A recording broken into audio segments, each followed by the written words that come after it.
Hi friends, welcome back to class with Teacher Jaz for President. Today we're going to be learning about the letter D. What are some letter D words?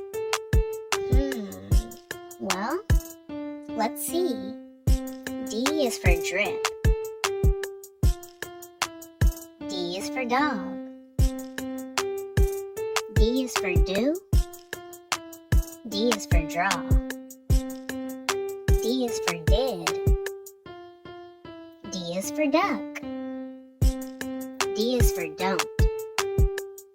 D is for drink. D is for drive. D is for done. D is for dog. D is for draw.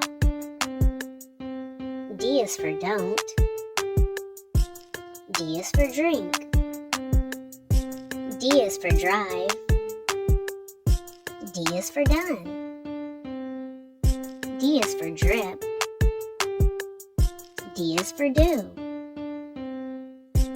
D is for don't. D is for duck. D is for did.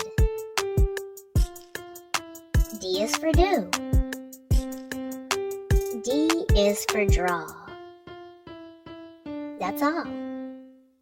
I'm Teacher Jaz for President, and I approve this message.